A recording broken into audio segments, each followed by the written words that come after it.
no nosso coração, no nome de Jesus. Amém. Digam graças a Deus. Abra sua Bíblia, por favor, no Evangelho de Mateus, segundo escreveu São Mateus, capítulo 5. Nós hoje vamos falar sobre o maior sermão de Jesus, o sermão que ele proferiu no início do seu ministério. Eu chamo esse sermão de um tratado. Jesus estava começando seu ministério, estava selecionando os seus discípulos, e o sermão que nós conhecemos como Sermão do Monte, dá para perceber que é um tratado que Jesus faz com eles, dizendo assim: quem quiser me seguir, vai precisar andar comigo nesse acordo aqui. São os termos de um acordo. O Sermão do Monte envolve o capítulo 5, o capítulo 6 e o capítulo 7. É por isso que várias vezes nesse sermão, Jesus diz assim: olha, a lei diz isso, mas eu porém vos digo. Ou seja, Jesus estava dizendo: o que está na lei está confirmado, mas eu quero trazer um plus. É um tratado, é um acordo. Vamos ler a primeira parte do sermão, que nós conhecemos como o Sermão das Bem-aventuranças. Mateus capítulo 5, versículo 1. Diz assim a palavra: vendo Jesus as multidões, subiu ao monte e se assentou. Seus discípulos se aproximaram dele. Então, quem eram os espectadores? Os discípulos de Jesus. E ele começou a ensiná-los dizendo: bem-aventurados os pobres em espírito. Em outra versão diz, os pobres de espírito. Em outra versão diz, os humildes de espírito, pois deles é o reino dos céus. Bem-aventurados os que choram, pois serão consolados. Bem-aventurados os humildes, pois eles receberão a terra por herança. Em outra versão diz, bem-aventurados os mansos. Humilde aí é sinônimo de manso, de mansidão. Bem-aventurados que têm fome e sede de justiça, pois serão satisfeitos. Bem-aventurados os misericordiosos, pois obterão misericórdia. Bem-aventurados os puros de coração, pois verão a Deus.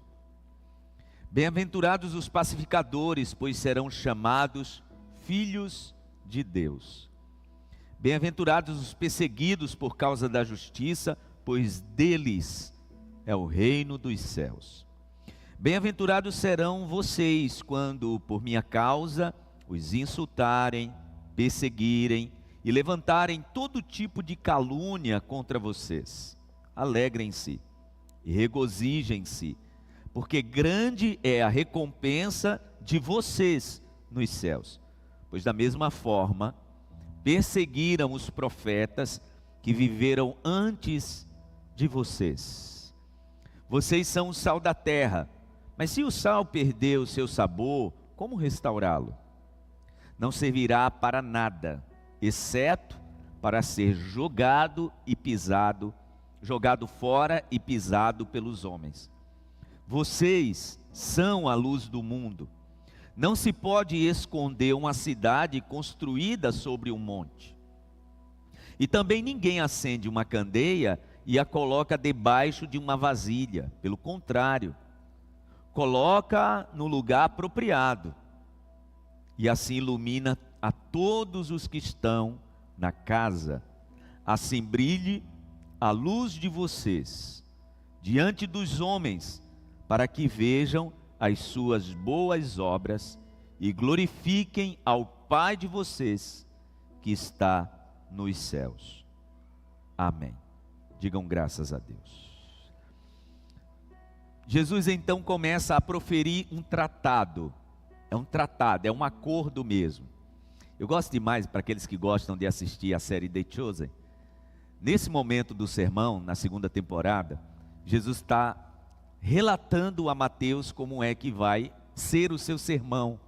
E ele chega a dizer assim: olha, eu estou fazendo uma compilação de um acordo para que todos aqueles que me procurem me encontrem através daqueles que me seguem vivendo assim. Olha que coisa linda.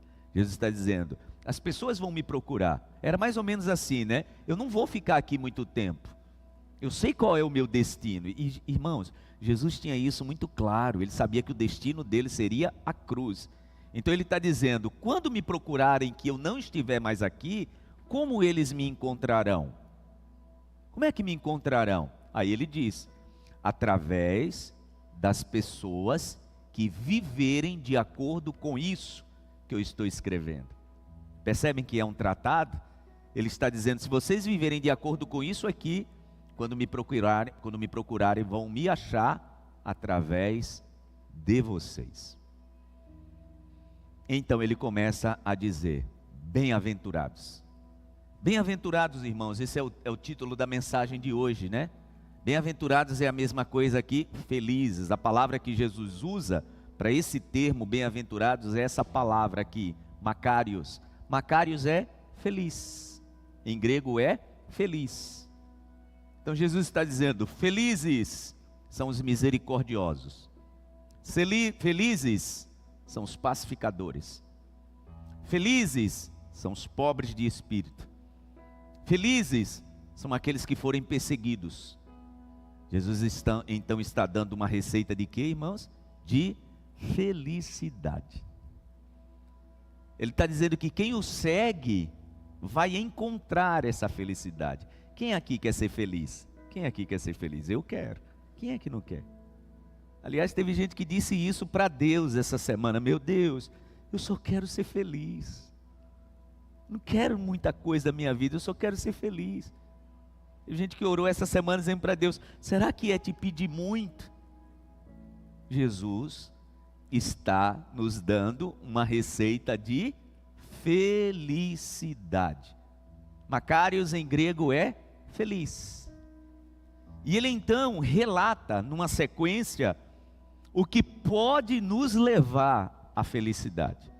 Só que nós precisamos entender, irmãos, que felicidade aqui, preste bem atenção, não é o conceito que o mundo mostra, explica, oferece de felicidade. Felicidade aqui não tem nada a ver com o que o mundo oferece. E hoje, né, onde tudo isso é colocado numa vitrine, que a gente conhece como mídias sociais. As mídias sociais hoje, gente, são uma vitrine da venda de uma felicidade. Sim ou não? Claro que sim. É só você entrar no Instagram e você vai vendo lá pessoas vendendo a sua imagem de feliz. Eu contei isso há alguns meses. A gente tinha saído da igreja, a gente estava voltando para casa, eu, a Dani e as crianças. E a gente passou na frente de um hotel aqui na Orla. E aí na varanda assim, em um dos apartamentos, eu não vi porque eu estava dirigindo. E aí ela disse para mim, exatamente assim: meu amor, que coisa triste. Ela presenciou uma cena, um casal fazendo a pose para a foto, que possivelmente, aí eu já estou inferindo, né? Mas dá para inferir porque é assim que a gente vê hoje nas mídias sociais, né? O casal estava fazendo a pose para uma foto, e naquela pose para a foto, eles estavam sorridentes. Havia um sorriso estampado no rosto. E ela disse assim para mim, depois que a foto terminou: precisa ver a cara dos dois. Aquela foto vai ser uma mostra para todo mundo olhar e dizer: olha que casal feliz. Nós vivemos num mundo, irmãos, onde as pessoas confundem felicidade com prazer.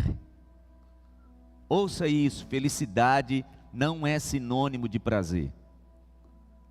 Mas nós vivemos num mundo, e esse mundo, olhe bem para mim, ele está debaixo de um espírito hedonista. O hedonismo é que oferece às pessoas um prazer rápido, instantâneo, momentâneo. É o prazer speed, é o prazer fast food.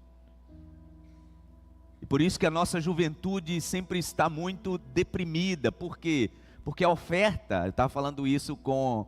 Quem foi hoje pela manhã? Não sei se foi pastor Hélio ou pastor Wagner, não lembro. Mas dizendo que é só a gente ver como as plataformas de mídia social, elas se modificaram, né? Hoje uma das plataformas que faz mais sucesso entre os jovens é o TikTok. São 10 segundos só. Você tem um conceito sobre muita coisa em 10 segundos. Os jovens ficam sabendo de muita coisa em 10 segundos, porque essa é a proposta. Um Reels do Instagram, um vídeo do TikTok, são 10 segundos para você ter muita informação. Isso não é sem propósito, tá, gente? Há uma engenharia social por trás disso. E a proposta é vender um espírito hedonista onde se confunde felicidade com prazer. E quando a gente olha para a palavra de Deus, Deus também quer que a gente tenha prazer. Deus também quer que a gente tenha uma vida prazerosa. Só que ouça o que eu vou lhe dizer, para você entender o que é que Jesus está ofertando, né? Quando a palavra de Deus diz que Deus, por exemplo, se alegra com a nossa prosperidade, Ele quer que o quê? Que a gente tenha uma vida próspera, e isso vai nos dar o quê? Prazer. Só que isso, gente, é resultado de uma construção. Prazer e felicidade que Jesus está oferecendo tem uma estrada. No espírito do hedonismo, não. No espírito do hedonismo, o prazer, você pode até pagar para tê-lo instantaneamente. Por isso que as pessoas, elas estão felizes temporariamente. Por quê? Porque essa felicidade que Jesus oferece para aqueles que o seguem, é uma felicidade que dá trabalho para construir. A felicidade do espírito do hedonismo não, é rápido, é instantâneo. E as pessoas estão vivendo com uma mensagem que eu ministrei há 15 dias. Se você não assistiu, assista a mensagem do título Água, que eu falo sobre as pessoas que estão se saciando, né? Saciando sua sede emocional, existencial e espiritual, como se estivesse tomando, né, um refrigerante bem gelado, com gelo instalando no copo, borbulhando e pensando, vou matar a minha sede. Vai sim, por um instante. O espírito hedonista é assim, ele te oferece uma saciedade instantânea. Isso é para tudo, tá, gente? Nós vivemos um tempo onde os jovens não conseguem entender que seus pais, para terem o que têm hoje, eles caminharam uma estrada. O Lael tem 11 anos, e é impressionante como ele é fascinado com carro. Ele conhece carro que eu fico impressionado. Ele fica me falando sobre carro esportivo, carro que eu nem eu sei. Esses dias ele estava me falando sobre carro elétrico, me dizendo qual é o melhor carro elétrico hoje vendido, pesquisando. Esses dias a gente estava passando, ele viu um carro esportivo, conversível, e ele fica apavoroso. Papai, olha para ali. Eu disse, olha filho, não podia me virar muito, ele estava dirigindo. E aí ele me fez uma pergunta e disse assim, papai, por que só gente velha aqui tem carro assim? Aí eu aqui dirigindo, olhei para ele e disse, aham, é isso filho. Gente nova pode ter carro muito bom? Pode, mas é uma exceção. Por quê? Porque para você ter, você precisa construir. E sabe o que acontece quando gente nova tem um carrão? Normalmente, ou veio muito fácil, porque pai e mãe entregou e não dá o valor devido. Sim ou não, gente? Sim. É só você ver um estudo que foi feito no Brasil com famílias que têm empresas familiares de gerações. O que é que acontece com a terceira geração? Normalmente, empresas no Brasil, familiares, elas fecham na terceira geração. Por quê, gente? Porque o resultado, isso é para tudo, tá, gente? O espírito hedonista, ele oferece o prazer que é momentâneo, você vai ter. E aqui eu não estou falando, gente, sobre a questão do corpo, não, de tudo. É isso que causa, às vezes, uma confusão muito grande na cabeça dos nossos jovens, né? Eles não conseguem entender que papai e mamãe ralaram para chegar. Só que na internet está oferecendo um milionário que tem um carrão e ele, não, se tem eu também posso ter. É o que diz o Salmo 128, né? O Salmo 128 fala disso que Jesus está ofertando, né? Sabe o que é curioso? É que o Salmo 28 começa exatamente Jesus usando a palavra Macários, que é bem-aventurado. No Salmo 128 também é usada a palavra bem-aventurados, o termo, né?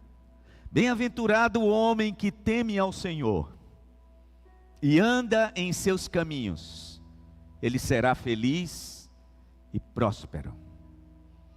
A sua mulher será como oliveira ao redor da sua casa, e os seus filhos como a videira ao redor da sua mesa. Aí você continua lendo o Salmo 128 e fala de quê, gente? De resultados na vida de quem? De quem teme ao Senhor. É disso que Jesus está falando. Então, a introdução da minha mensagem nessa noite é nós primeiro entendermos a diferença entre felicidade e prazer. Primeiro entendermos que Jesus não está falando de algo instantâneo. Jesus está falando de algo que se constrói. Isso tem tanto a ver com o casamento, né, gente? Por exemplo, o mundo oferece para os jovens que você pode ter o prazer que você tiver sem o compromisso da aliança. Você não precisa estar em aliança para ter todo o prazer na cama com alguém. Não precisa. Porque você pode ter de forma instantânea. Só que ter um casamento abençoado, gente, isso dá um trabalho. Viver a bênção da aliança, inclusive os resultados que esse casamento vai lhe dar, isso tem uma estrada para ser construída. Mas a gente vive um tempo onde alguém conhece alguém num bar, numa noite ali, e em uma questão de horas já está na cama. Tem prazer? Tem. Tem a sensação de que está tudo bem, está feliz? Sim. E depois, um buraco desse tamanho no meio do coração, com decepção, frustração, rejeição.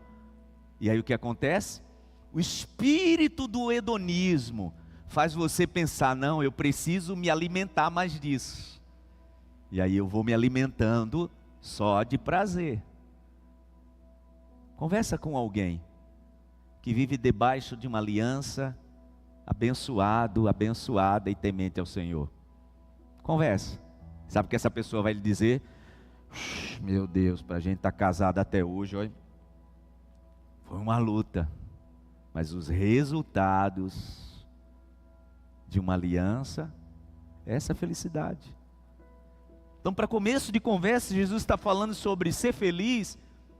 Não é algo instantâneo, é algo que se constrói, é algo que está no final da estrada. É algo que se constrói junto. É algo que você precisa andar com alguém para construí-lo.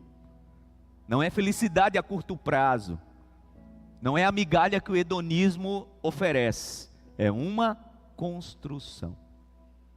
Quem está entendendo até agora o que Jesus está nos oferecendo? Amém? Então, se nós estamos entendendo, Jesus então diz que felizes são os pobres de espírito. Pobre de espírito, gente, não é a imagem mental de alguém contrito, sabe? De alguém meio que curvado. Porque a ideia que se dá quando a gente olha assim, a grosso modo, o pobre de espírito parece que é aquela pessoa que é deprimida, que é tímida. Não.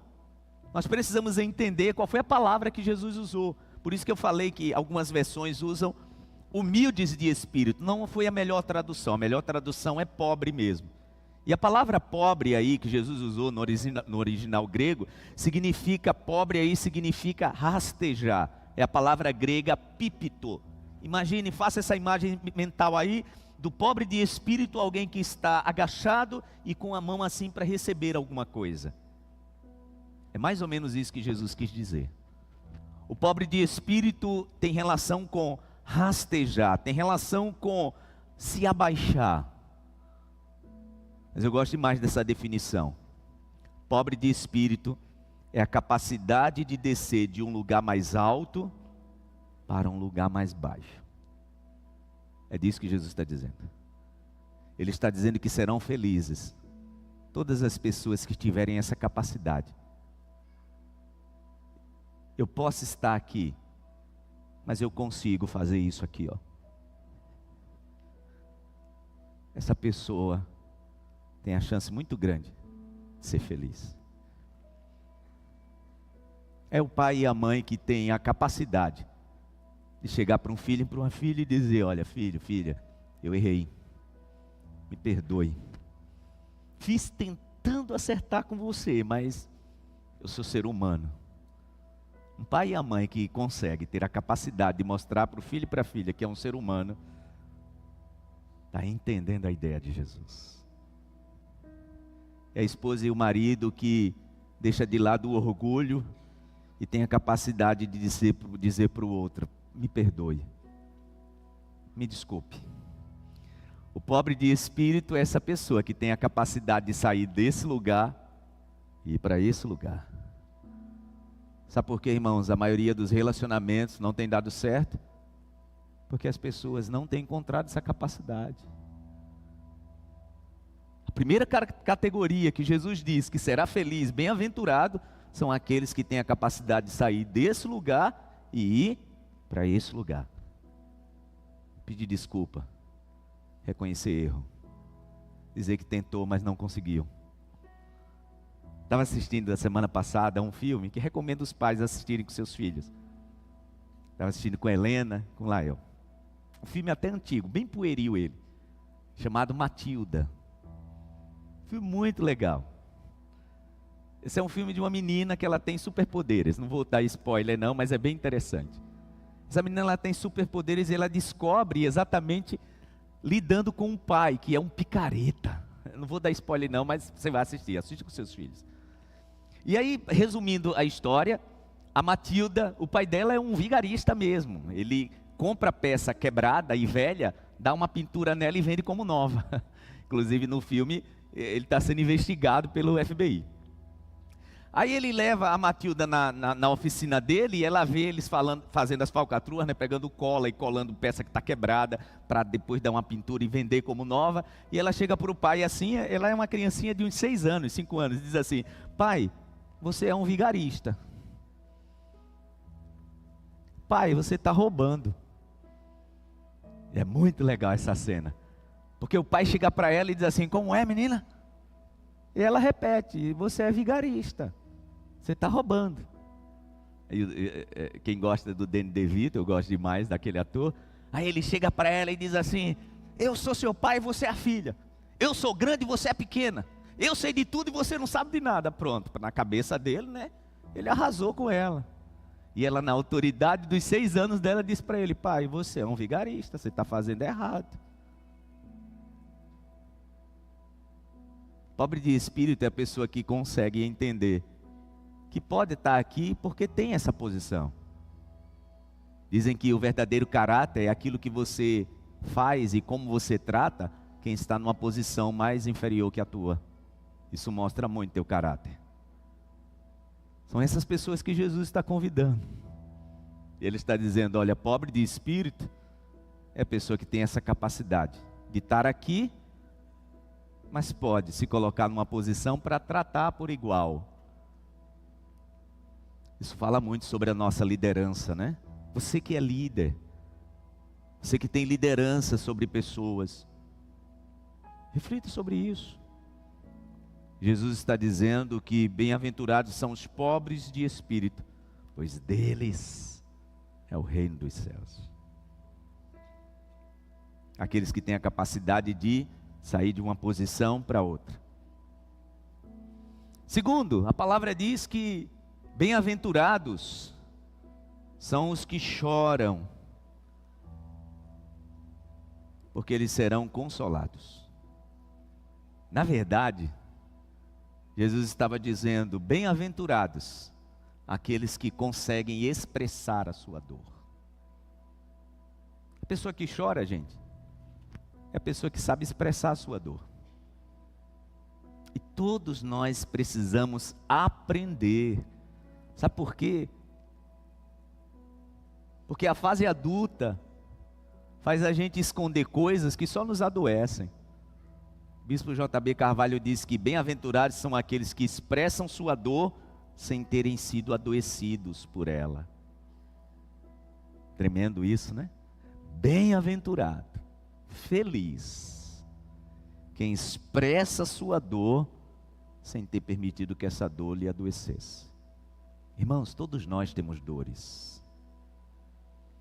Todos nós temos dores da nossa infância, da nossa adolescência, da nossa juventude. Você tem trauma de infância? Eu também tenho. Você tem dores que resultado de feridas, preguei sobre isso aqui quinta-feira passada, né?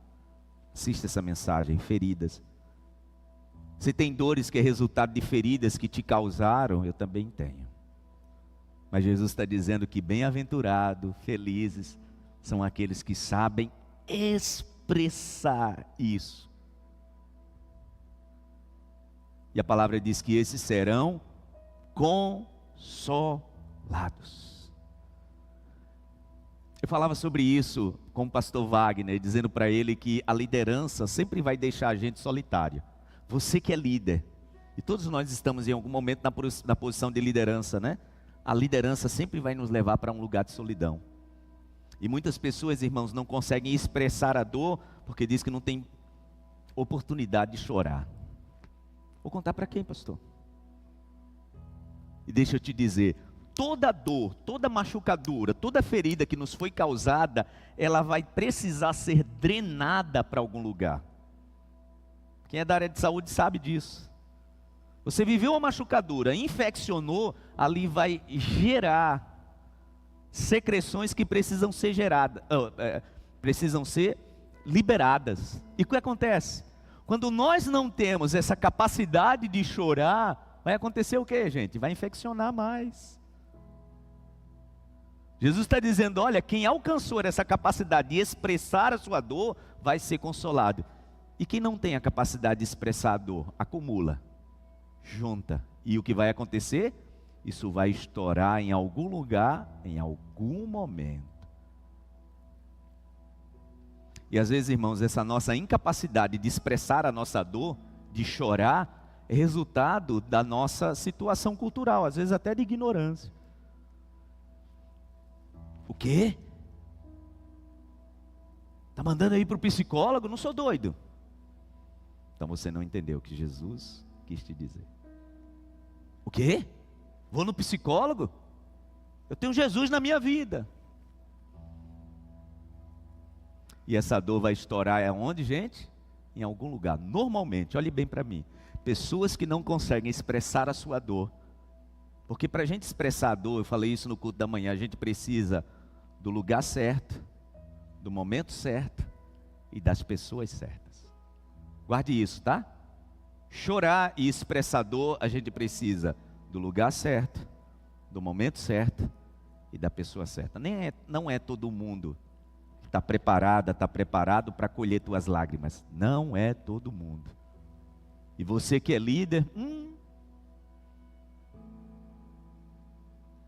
e você que está numa posição de liderança, aí muito mais. Mas você precisa. Você precisa de um lugar para expressar a tua dor e chorar. Ah, pastor, eu choro nos pés de Jesus. Não é assim não, meu irmão.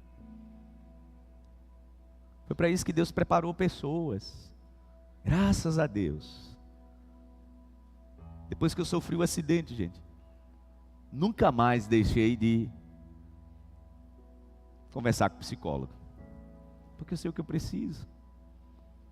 Para eu estar nesse altar saudável, para ser usado por Deus para curar você, eu preciso primeiro receber cura de Deus. Isso não diminui a minha fé. Isso não diminui minha confiança. Eu preciso de um lugar para chorar. Eu preciso de um ambiente para derramar minhas lágrimas. Ah, pastor, não é tão fácil assim. Eu sei, por isso que Jesus disse que a gente precisa chorar. Porque os que choram, os que têm a capacidade de expressar a dor, eles serão consolados. O casamento precisa ser esse ambiente, tá, irmãos? Onde a pessoa que Deus colocou do nosso lado precisa se sentir à vontade para expressar a sua dor e não receber nenhuma crítica. Porque às vezes esse é o problema da relação, né? Essa pessoa não encontra naquele lugar o odre certo para recepcionar suas lágrimas. E sabe o que acontece? Normalmente, pessoas que não conseguiram expressar a sua dor no lugar certo, na hora certa, com pessoas certas, isso foi acumulando e vai em algum momento expurgar em algum lugar, normalmente em vícios. Pessoas que não conseguiram expressar a sua dor, normalmente, isso vai ser expressado em compulsividade. Compulsividade por compra, vícios dos mais variados, pornografia, jogo, bebida, droga. Por quê, gente? Porque o corpo clama sem a gente perceber, dizendo, eu estou gritando para jogar essa minha dor em algum lugar. Normalmente, pessoas que lutam contra vícios, vícios de jogos, vícios de pornografia, vícios de bebida, do álcool, das drogas, é o corpo gritando e querendo chorar em algum lugar. Então, quando eu não consigo, porque eu não tenho nem o lugar, nem o momento, nem a pessoa certa, então o que eu faço? Eu fujo. E ouça, tá? Vícios são a forma que o ser humano encontra de fugir. De quê? Da sua dor que ele não chorou. Entende o que Jesus está dizendo? É feliz quem encontra a capacidade de chorar. Os que choram serão consolados. Digam graças a Deus. Quem chora vai ser consolado. Meu irmão, chore. Se você não tem alguém para partilhar e expressar a tua dor, ore nessa tarde e peça, meu Deus, eu quero ter alguém. Alguém que o Senhor prepare. A pessoa certa, meu Deus. Que seja alguém usada por ti para curar. Se você, marido e mulher, ainda não encontraram isso dentro da relação, por isso que eu disse que casamento é resultado de quê? De uma caminhada. Vai demorar um pouco para esses dois alcançarem esse nível de confiança.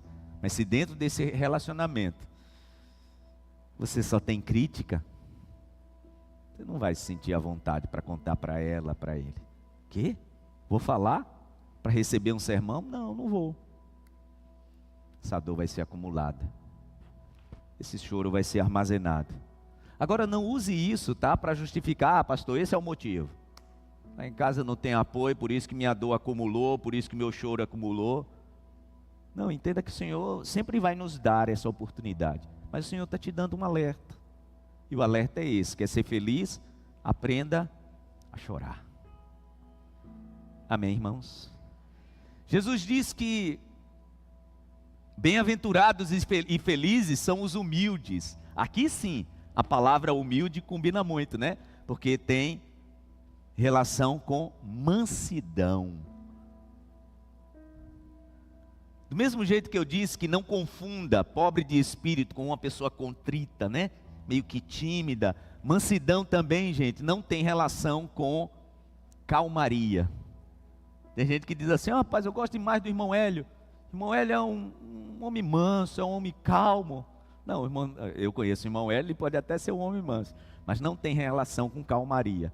Eu gosto demais do conceito da Joyce Meyer. Ela diz assim, que mansidão é força sob controle. Isso é mansidão. O que é ser uma pessoa mansa?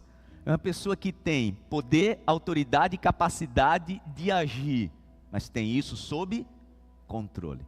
Quer ver como é que fica fácil da gente entender o que é mansidão? A palavra diz que quando Jesus foi preso, já começaram a esbofeteá-lo, cuspir nele. Pedro, né, naquele jeito de reagir, tira a espada, corta, decepa a orelha do auxiliar do sacerdote. Jesus vai lá, se abaixa, cura a orelha do homem. E o que é que ele diz a Pedro? Ô Pedro, você não sabe que se eu quisesse, poderia pedir ao meu pai, e ele daria legiões de anjos para me tirar dessa situação. O que é que Jesus está dizendo? Se eu quiser sair daqui, eu tenho poder, eu tenho autoridade, eu tenho capacidade, mas nesse momento eu preciso usar o quê? A mansidão. Eu tenho poder para sair daqui. Mas agora eu estou com a minha força sob controle. Mansidão é força sob controle. Mansidão, irmãos, é quando a gente vai ter uma reação com o filho e com a filha, que a gente ordenou e disse para não fazer e fez, e naquele momento a gente tem a força, a gente está numa posição de autoridade, mas às vezes a gente pede ao Senhor, Senhor, me dê esse controle. Isso é mansidão, é a força sob controle. Sabe quem foi conhecido como o homem mais manso da terra, na Bíblia? Quem é de escola bíblica, quem sabe? Quem foi conhecido como o homem mais manso da terra? Quem? Isso, esse mesmo aí, Moisés. Moisés. O homem mais manso da terra. Você sabia que com 40 anos, ele foi tomado numa raiva tão grande, que matou um homem e ocultou o cadáver dele? O que, pastor? Esse é o cara mais manso da terra. Era o cara que não conseguia controlar seu ímpeto. Aliás, ele tinha força, ele tinha poder e ele tinha autoridade. Aí o que é que Deus faz? Já que você não consegue ter a tua força sob controle, eu vou tirar você daqui, desse lugar de autoridade. Você vai passar 40 anos no deserto, só convivendo com animal e com gente que não vai te paparicar, nem vai te bajular, nem vai saber a autoridade que você tem. Depois desses 40 anos, aí eu vou te dar de novo força, autoridade e poder, e você vai saber como usá-los. Por quê? Porque eu vou te fazer o homem mais manso da terra. 40 anos depois, com 80 anos, chega Moisés. Mansinho. O cara se tornou um assassino, gente, ocultador de cadáver. 80 anos de idade, o homem está mansinho. Por isso que a palavra diz que quando Arão, que era seu irmão, e Miriam, que era sua irmã mais velha, se levantaram contra ele, falando mal dele para todo Israel, detonando com ele. Moisés, que era aquele esquentadinho com 40 anos, a palavra diz que ele não fala nada. Arão e Miriam detonando com ele para todo Israel, para toda a congregação de Israel, falando mal dele, dizendo que ele não podia estar naquela posição de liderança, questionando por que Deus só falava com ele. Estava questionando, que história é essa? Por que Deus só fala com Moisés? E Moisés, mansinho. É nesse momento que Deus toma as dores dele. Por quê? Porque quando nós aprendemos a ter força sobre controle, é o Senhor quem luta as nossas guerras. Digam graças a Deus. Quando nós aprendemos a nos submetermos à vontade do Senhor, é Ele que luta as nossas batalhas. A palavra diz que Deus aparece lá para Moisés, Miriam e Arão e diz assim, sabe quando eu quero falar com qualquer profeta em Israel, eu me revelo a eles em visão, em sonhos, mas com esse camarada aqui, vocês estão falando mal, eu falo com ele, face a face. Era para eles entenderem o quê? O nível de intimidade que Deus tinha com aquele homem que eles estavam detonando. E Moisés? Moisés mansinho lá, só esperando o Senhor lutar por ele. Jesus está dizendo, os mansos, os que têm força sob controle, aqueles que conseguem se controlar, quando tudo ao seu redor diz para você explodir, esses mansos receberão a terra por herança. A terceira classe que Jesus diz que pode segui-lo, são os que têm fome e sede de justiça. Nós precisamos, irmãos, ajustar no nosso coração esse conceito de justiça, tá? Porque normalmente a gente confunde justiça com vingança, justiça com justiçamento, e normalmente isso está relacionado com aquilo que a gente gosta ou não. Quer ver? Tem um problema na família, e é perceptível que aquilo que estão falando sobre o Tiago não é justo. Mas quem começou essa conversa sobre o Tiago foi Zedequias, e eu gosto muito dele. Mas estão falando algo sobre o Tiago que não é justo o que estão dizendo dele. Mas como foi Zedequias, que eu gosto muito dele, sabe o que eu faço? Eu relativizo. Por quê? Porque a minha justiça, olhe bem para mim, a nossa forma de ver justiça tem muito relação com o que eu gosto, com o que eu prezo. Por isso que Isaías 64:6, Deus usa o profeta Isaías para dizer o quê? olha, a justiça de vocês, comparada com a minha justiça, é como trapo de imundícia. A justiça de vocês é como trapo de imundícia. Sabe o que é trapo de imundícia? Naquela época a gente não tinha aquela tecnologia que temos hoje, né? Da mulher estar no seu ciclo menstrual. Naquela época usava trapos. É abjeto, né? Pois Deus está dizendo, o jeito de vocês olharem a justiça, com o meu jeito, o jeito de vocês é como trapo de imundícia. Que tem mais relação com o que vocês gostam, com a ideologia de vocês. Nós vivemos um tempo, irmão, onde a gente precisa pensar bem sobre o nosso senso de justiça, né? É só a gente olhar o que está acontecendo no nosso país. E tem pessoas por uma questão ideológica, olha tudo isso, não, está tudo bem, está tudo ok. 1 Coríntios capítulo 13, quando o apóstolo Paulo fala sobre o amor, falando que a base de tudo é o amor, ele diz assim, olha, o amor, ele não se conforma com a injustiça, mas ele folga, ele se alegra com a verdade. Quer saber como é que está o teu senso de justiça? Aquilo que você está concordando, tem relação com a verdade. Você tinha coragem de chegar diante de Deus e dizer, meu Deus, isso que está acontecendo aqui, eu sei que é da tua vontade e é o Senhor agindo com justiça. Você tem coragem de orar a Deus assim? Isso vai dizer muito se você está com senso de justiça.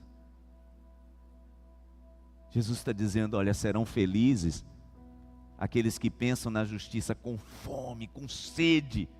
Isso não tem a ver com a tua ideologia, tem a ver com o que é de fato justiça. Eu anotei aqui o conceito de justiça usado por Jesus nesse momento. E justiça é isso. Necessidade extrema de receber e dar a cada um o que lhe é devido. Quem é aqui da área do direito sabe. Dentro do direito tem uma matéria chamada dosimetria. Dosimetria é o que foi feito para que não se ultrapasse, nem falte no seu senso de justiça. É isso. Ter fome e sede de justiça é olhar para determinada situação e dizer para o Zedequias, mesmo que eu goste dele, cara, eu gosto muito de você, mas o que você está fazendo com o Tiago? O Tiago é da nossa família também. Não está certo. Não é justo. Mesmo gostando de você. E isso é senso de justiça. Mas às vezes o que eu faço? Porque eu gosto mais dele. Eu estou vendo o meu primo Tiago ser injustiçado por toda a família. Eu estou dizendo, mas é assim mesmo. A vida é assim. É dessa fome, dessa sede de justiça que Jesus está falando. Jesus continua dizendo que felizes são os misericordiosos. Por quê, pastor? Porque eles serão alcançados pela misericórdia. Tanto no grego quanto no latim, a palavra misericórdia tem esse conceito: colocar o coração na miséria de alguém. Miserere e córdia. Córdia é coração, né? Isso é misericórdia. Quando a gente pede ao Senhor, Senhor, tenha misericórdia de mim, o que é que a gente está pedindo? Coloca o teu coração no meu jeito miserável de ser humano. Isso é misericórdia. Jesus está dizendo que ser misericordioso é ser alvo também da misericórdia. Por isso que ele diz assim, cuidado, porque com a medida que vocês medirem, vocês também serão medidos. Se eu exerço muita misericórdia, eu receberei muita misericórdia. Agora, meu irmão, minha irmã, se eu sou uma pessoa, que eu sou rápida em desferir julgamento, conceito sobre pessoas. É interessante que a gente vê muitas pessoas dizendo assim, né? Até usando a Bíblia. Porque a palavra diz que você não pode julgar. Vamos entender o versículo todo, né? A palavra não proíbe a gente de julgar. Na verdade, Jesus está nos fazendo o quê, gente? Um alerta. O que é que ele diz? Não julguem. Para quê? Para que vocês não sejam julgados. É como se Jesus estivesse dizendo assim, eu estou tentando proteger vocês. Porque se vocês viverem uma vida julgando, se preparem. Porque vocês serão alvo também do julgamento das pessoas.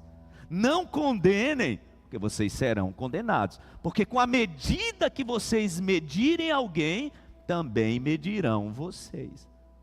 Quando Jesus fala dos misericordiosos, ele diz, se você for abundante em misericórdia, quando você precisar, vai vir misericórdia também sobre a sua vida.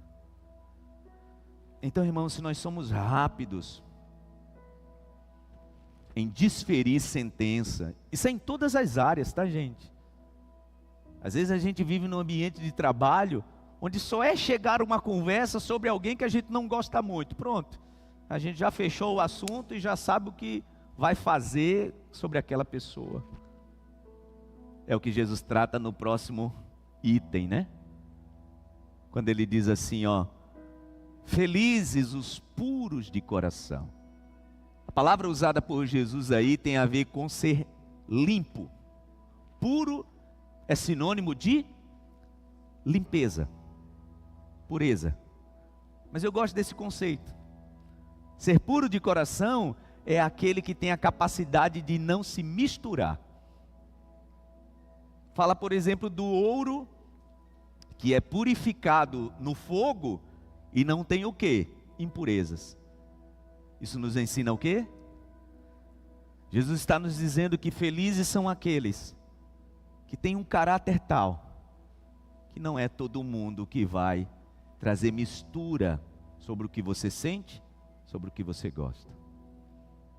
Sabe esse exemplo que eu trouxe do Tiago e do Zedequias? É às vezes o que acontece muito com família, né? Só é começar a falar alguma coisa. E você já percebeu, meu irmão, minha irmã, olhe bem para mim, já percebeu como é o fofoqueiro? O fofoqueiro nunca fala diretamente, sempre a conversa do fofoqueiro é como é: me disseram, me falaram, eu fiquei sabendo. Percebe que é assim? Sempre. Quem não é puro de coração é rapidamente contaminado por isso. Dessas pessoas que Jesus está dizendo. A pessoa que é pura do seu coração não se mistura facilmente. Pode vir com a conversa que for, não vai te influenciar, não vai contaminar o teu coração. Por quê? Porque o teu coração é puro. Mas tem gente que já está com um coração ávido, né? Para desferir uma sentença sobre alguém. O puro de coração é a pessoa que tem a capacidade de não se misturar. Pode vir com a conversa que for. Tem pureza no seu coração. Deus está dizendo que quem for assim, será feliz. Isso traz tanto prejuízo para a família, né, gente? Quantas famílias que estão assim, ó, desfaceladas. Por quê? Porque alguém maldoso chegou lá, ó, colheu dos Zedequias, trouxe para o Tiago, ouviu o que o Tiago disse, trouxe para o Roberto, ouviu o que ele disse, depois levou tudinho para André. Sabe, Salomão, ele diz em Provérbios que tem 6 coisas que Deus aborrece, mas a 7ª, ele diz que a alma de Deus abomina. 6 coisas Deus não gosta e aborrece, mas a 7ª, ele diz que a alma de Deus abomina. Aí ele começa a lista, né? Quem derrama sangue inocente, já imaginou você pegar uma arma, desferir um golpe contra alguém, derramar o sangue inocente de alguém? Pois Deus diz, a palavra diz que Deus aborrece isso. Pés que se apressam para fazer o mal. Sabe alguém que é ávido para fazer o mal na vida das pessoas? A palavra diz que Deus aborrece isso. Língua mentirosa, Deus aborrece isso. E aí ele continua falando, né? A 7ª, que Deus abomina, quem é? Quem semeia contenda entre os irmãos. Agora, irmãos, entendam, o ambiente receptor da contenda é o quê? É o coração que não é puro. Parou para pensar nisso? Todo ambiente receptor de contenda é um ambiente de pessoas com um coração que se mistura rapidamente. É só trazer algum indício, não precisa nem ser prova, tá? Trouxe um indício, pronto, já está julgado, sacramentado, não presta. É o que semeia a contenda. Isso traz destruição no casamento, isso traz destruição em ambientes de trabalho. E Jesus está dizendo que quem é puro de coração vai ser feliz, é bem-aventurado. Jesus continua dizendo: bem-aventurados, felizes, os pacificadores. Quem são os pacificadores, gente? Aqueles que amam e promovem a paz. Pacificadores são aqueles que promovem a paz. Ouça bem, quando chega no pacificador, a confusão acaba. O pacificador diz: ô Zedequias, vem cá, você gosta tanto do seu primo Tiago, cara? Não sei por que vocês não estão se falando. Vem cá, vou promover aqui um encontro de vocês para isso se resolver. Esse é o pacificador, essa é a pacificadora. O contrário disso, quem é, gente? É o beligerante, né? É a pessoa que está sempre pronta para a batalha, sempre pronta para a guerra. O quê? Falou isso de mim? Vou lá saber se é isso mesmo. Pronto, acabou a paz. Jesus está dizendo que o pacificador é aquele que não só ama, ele promove a paz. Ele é um agente da paz. O apóstolo Paulo diz que nós somos ministros da reconciliação. No nome de Jesus, a gente precisa perguntar para o Senhor nessa noite: meu Deus, eu estou nesse lugar como alguém que é ministro da reconciliação? No entendimento, né, gente, que a palavra diz que é naquilo que depender de nós. Aí a gente pode ter paz com todos. Então tem coisa que não depende de você. Mas a palavra diz que é naquilo que depender de vós, tenham paz com todos. Tem coisa que não vai depender. Mas enquanto depender, que sejamos agentes da paz. Digam graças a Deus. Vamos para a parte final da nossa mensagem. Jesus então conclui o seu sermão dizendo: bem-aventurados vocês, perseguidos por causa da justiça.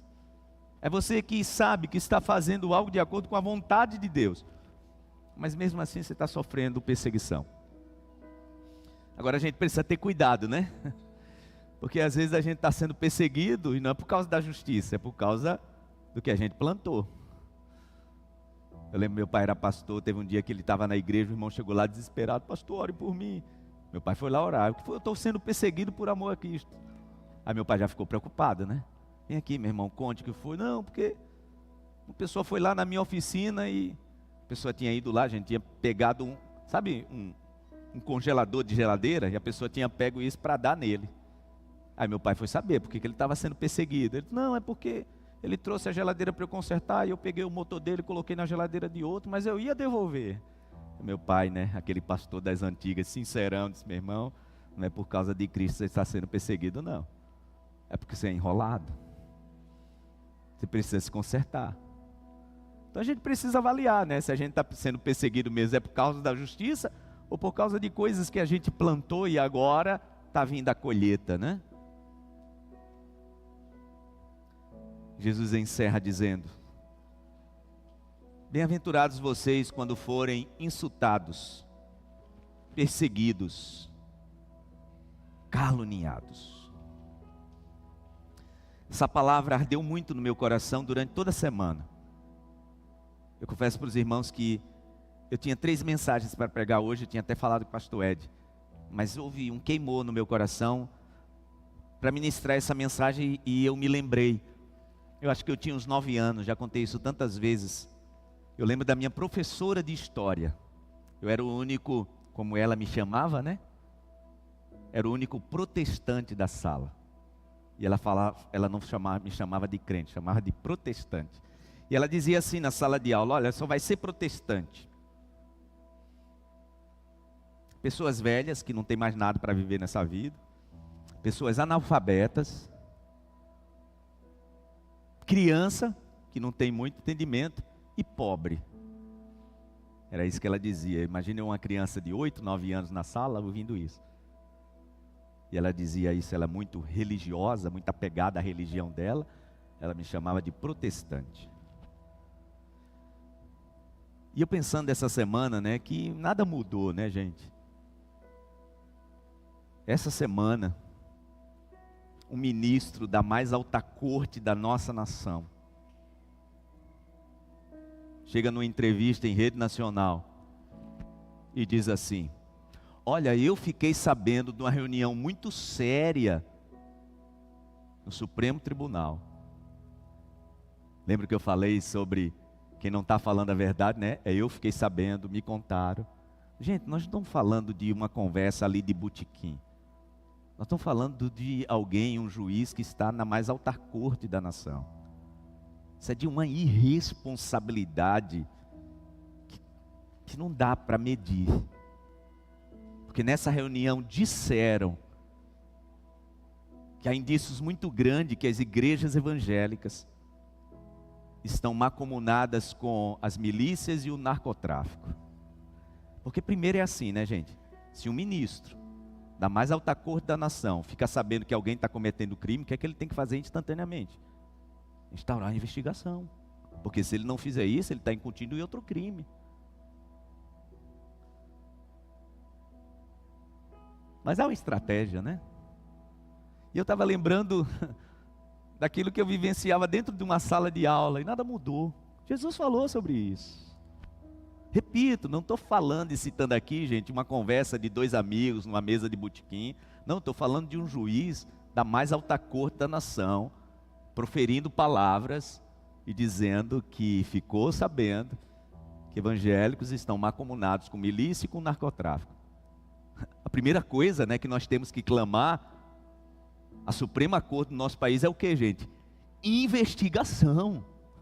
Porque se tiver isso mesmo, tem que apontar, tem que colocar na cadeia. Primeiro que eu acho que os ministros da nossa Suprema Corte, né, diferente dos outros ministros da Suprema Corte de outras nações poderosas no mundo, não falam tanto, né? Mas há um propósito em falar tanto, em vazar tanto. Se você acha que eu estou falando de política, não, meu irmão, eu estou falando de justiça.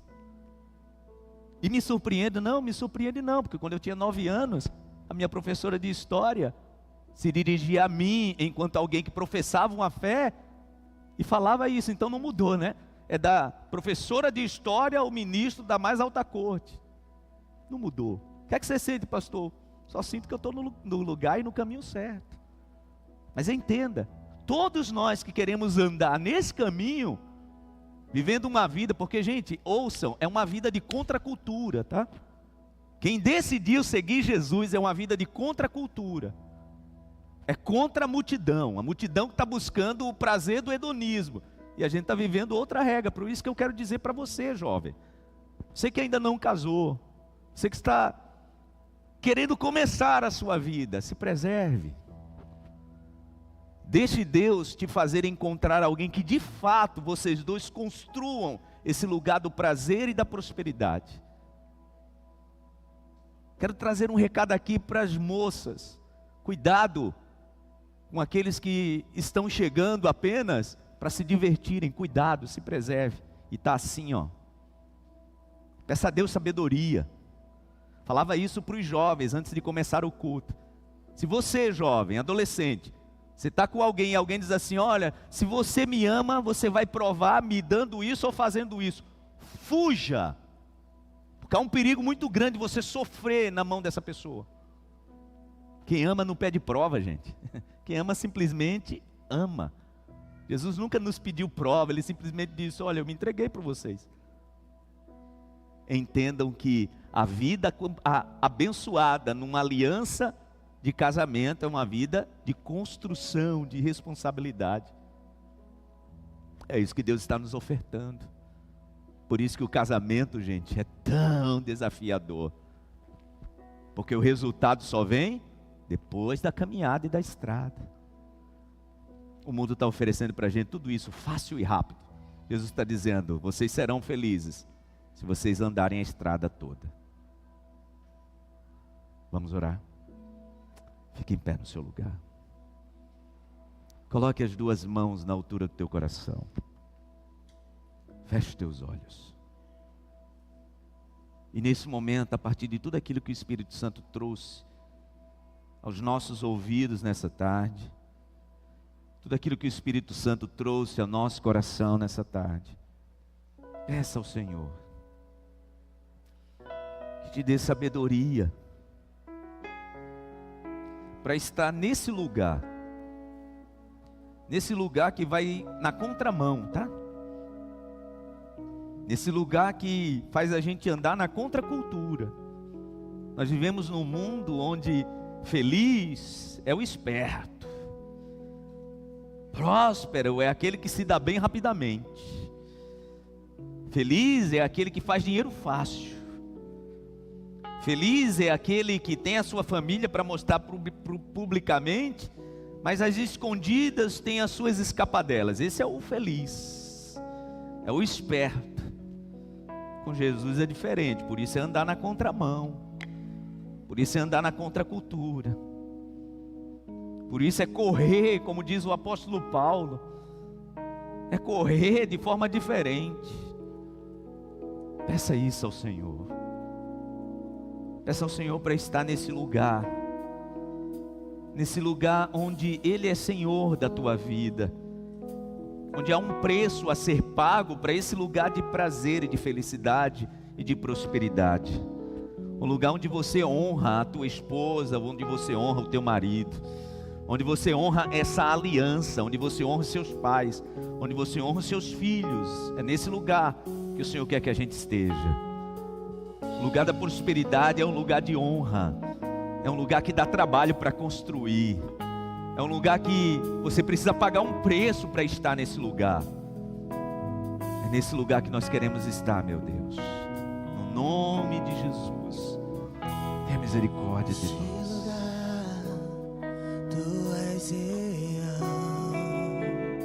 Fale com o Senhor. Entregue-se completamente. Entregue-se completamente. Revela-te a nós, meu Deus. O teu toque abriu os olhos do meu coração, e eu posso enxergar e entender. Se eu me humilhar diante do teu altar e sacrificar aquilo que me custar, tu inclinarás os teus ouvidos ao meu clamor. Mas vale um dia,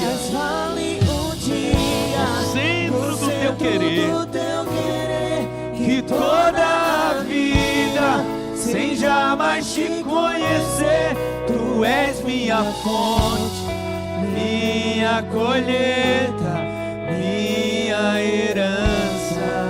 Você pode aplaudir ao Senhor bem forte. Oh meu Deus, nesse lugar que queremos estar. Neste lugar Tu és real. Se entregue completamente. Se entregue completamente. Oh meu Deus, totalmente. O teu toque abriu os olhos do meu coração. Declare isso. Oh, faça dessa canção tua oração. Diga isso com convicção. Oh meu Deus, tenha misericórdia de nós. Nós queremos estar neste lugar, no centro da tua vontade. Viver esse sacrifício, meu Deus. Te seguir é sacrifício. Te seguir é sacrifício. Oh meu Deus. Mas vale um dia no centro do teu querer, no centro do teu querer, que toda a vida seja mais de conhecer. Oh meu Deus, resgata-nos, meu Deus, para esse lugar. Nós queremos te seguir com sinceridade. Oh meu Deus, a minha herança, oh a minha fonte,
inclinarás os teus ouvidos, meu clamor.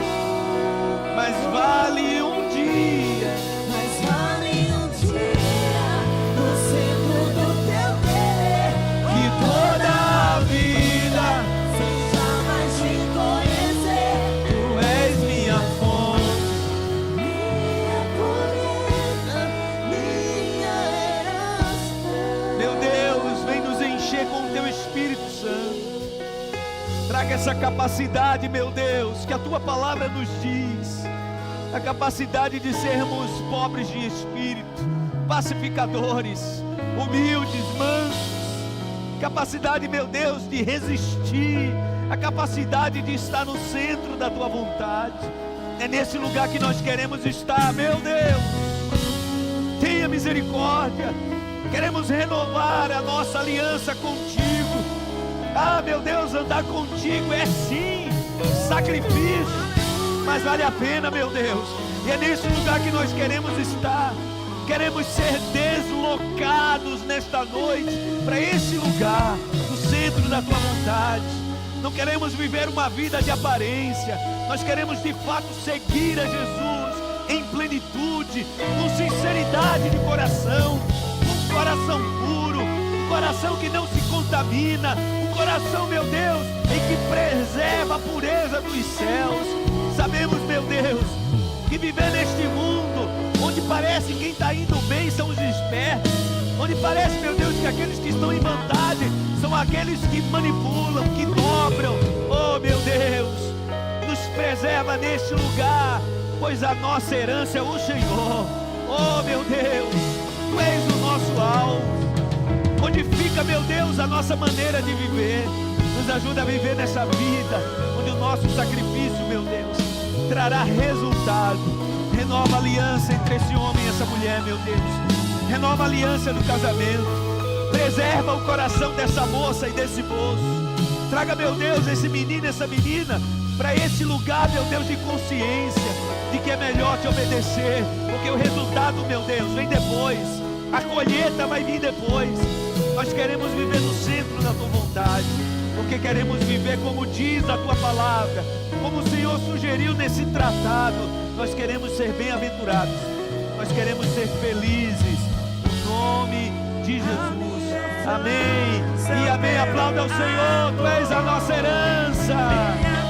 Oh, meu Deus, Tu és a nossa colheita.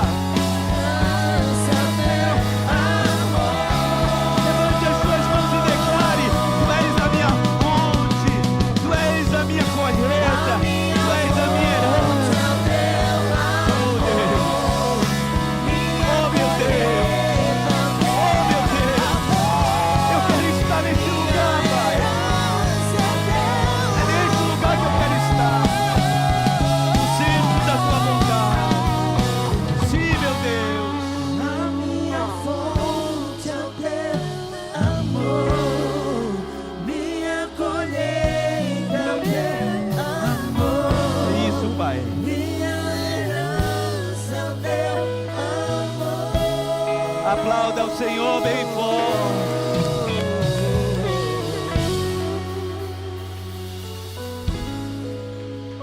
Uma parte dessa canção que a gente cantou agora diz que estar no centro da vontade de Deus é viver o sacrifício. E é isso, meu irmão. Casamento é sacrifício. Sabe o que significa sacrifício? É o sacro ofício. Pois é, por isso que nem todo mundo está preparado. Por isso tem um monte de adolescente com 50 anos, 40 anos, que está casado e ainda não entendeu que tem sacrifício. Só vive, meu irmão, de fato a colheita, e a gente percebe que o mundo conta exatamente o contrário. Ah, pai, não tem problema não, conheço fulano, rapaz. Tinha 1, 2, 3 e ainda está lá casado, ainda tem a família. Eu conheço fulano que ficou ali certinho, ó, nem está mais casado. É assim que o mundo oferece, tá? Viver a aliança de Deus é viver esse sacrifício. O mundo vai dizer que não é. Você escolhe. Porque seguir Jesus, caminhar com Jesus, é vivenciar uma vida de sacrifício. E ele diz assim, né? Se alguém quiser vir após mim, não é obrigado não. Mas se quiser, o tratado é esse. Esse é o tratado, para viver via após mim. Vamos para casa abençoados. Obrigado, meu Deus, por essa tarde tão especial na tua casa. Obrigado pelo renovo que vem dos céus. Eu tenho certeza, meu Deus, que muita coisa daquilo que a gente ouviu, a gente já sabe. A gente já sabia. Mas a tua palavra se renova, assim como a tua misericórdia, a cada manhã. E é assim que o Senhor nos renova dia após dia. Renove, meu Deus, as alianças de casamento nessa noite. Renove, meu Deus, a pureza do coração nessa noite. No nome de Jesus, leva-nos em paz, tocados pelo Teu Espírito Santo. Nos faz, meu Deus, retornar para os nossos lares cheios dessa unção. Que estejamos, meu Deus, guardados e protegidos em Ti, no nome de Jesus. Dá uma semana abençoada, uma semana de bênção, e nos ajude, meu Pai, a estarmos sempre no centro da Tua vontade. É nesse lugar que nós queremos estar. O mundo pode dizer diferente, nós vamos andar na contracultura, meu Deus. Queremos estar no centro da Tua vontade. Preserve a nossa alma, preserve o nosso espírito, preserve a nossa mente. Queremos cumprir só a Tua vontade nas nossas vidas. Obrigado por tudo, nós Te agradecemos. Dá uma semana de vitória, cheia do Espírito Santo. Uma semana, meu Deus, exitosa aos Teus filhos. Uma semana onde o Senhor traga a bênção de provisão e de prosperidade sobre cada família, no nome de Jesus. Que a graça do Senhor e Salvador Jesus Cristo, o amor de Deus, o nosso eterno Pai, a comunhão e a consolação do divino e eterno Espírito Santo esteja e permaneça sobre todos, hoje e para sempre. Amém, amém e amém. Aplauda ao Senhor. Deus abençoe. Feliz. Saia daqui feliz.